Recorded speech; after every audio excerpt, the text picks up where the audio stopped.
Hello, very good afternoon to everyone. I suppose it's been a long day for all of you out there. Well, thank you for staying up to this stage.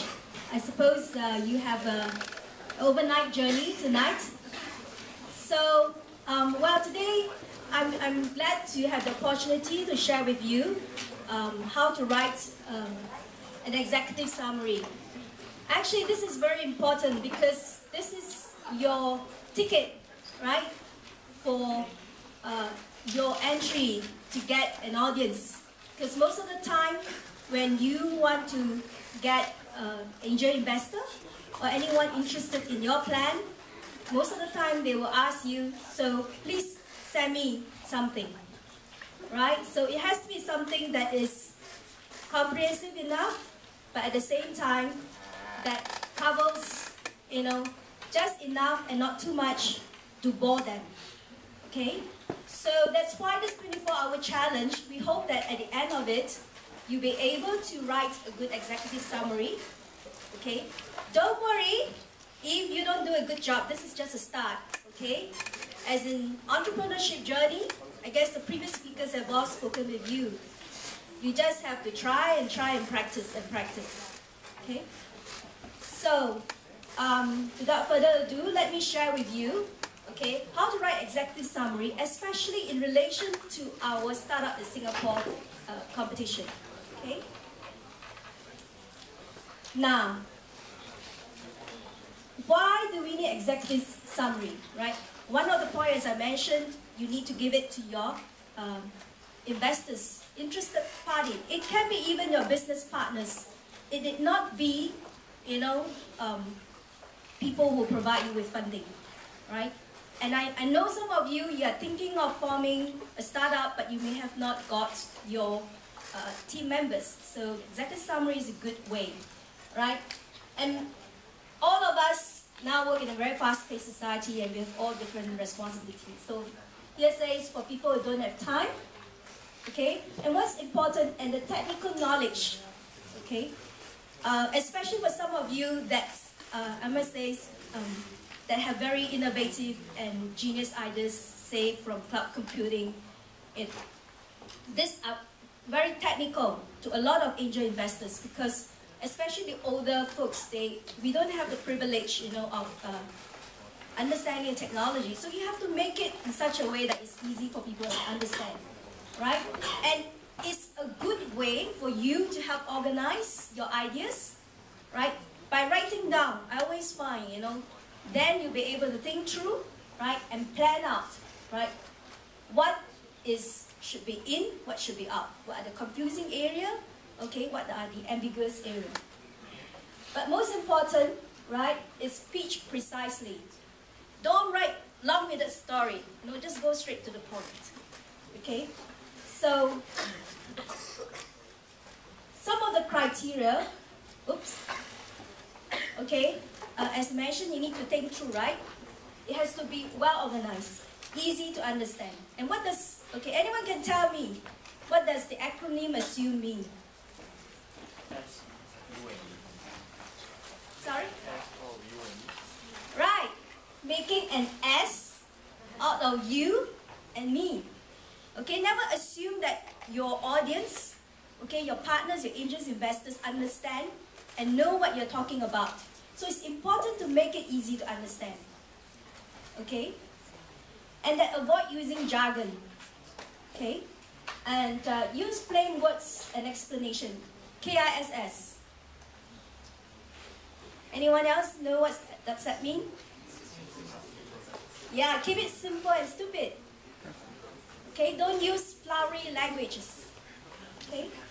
Especially, understand that's like almost 30 to 40 entries, right? Imagine the judges, you have to go through so many of it, and by the time you come to your presentation, it has to be something that's easy to understand and not having to challenge, the judges, on your mind. And last but not least, okay, you must define the problem clearly, okay, and the solution. What is it that you are solving? What value you are bringing? Okay, so these are some of the important criteria. Okay, now again, this format is also aligned with the criteria for selection. If you look at your booklet, right, make sure that you cover all these areas. Have a good introduction, interesting introduction. Okay, some people can come up with a quote, a saying. Okay, if you are not that creative, don't try to challenge yourself. Okay, just make it simple. Okay, this is an executive summary that I want to share with regard to a business plan for, okay, the problem of incompetent talent in the market, and we want to provide training facilities to help, you know, beef up the quality of people. Just make it simple, okay? And as mentioned, okay, you must define the problem. A lot of times we find that participants will just go straight in the solution. And they say, oh, we have this fan that's able to blow a lot of cool air and make the room temperature, you know, comfortable. But why? We don't know what's the problem. Okay, so you have to define right in the beginning the problem so that it's easy for the judges to follow. Okay, it's either a problem or an opportunity, right? What you see that's lacking in the market. Okay, for example, it's fast food. You know, nowadays, fast food is always Pizza Hut, McDonald's, all the Western fast food. So, for example, identify an Asian type of fast food that you can deliver as promptly, as quickly, you know, as the standard that's given by these big companies, you know, overseas companies. So you can share that, you can identify what is it. Then you provide the solution, okay? And then we will judge you, of course, on the solution and the market strategy. Okay, marketing is very important. In the morning, for those of you who are here, Mr. Chow Take You from Bintang Resorts talked about you have to talk about your idea, right? So coming out with a good presentation, with a good marketing program of how you're going to spread the message, how you're going to promote it is very important. Okay, so we need to understand what that is. Okay, competitive advantage, that's where we call the unique value proposition. What is it that you have above, right?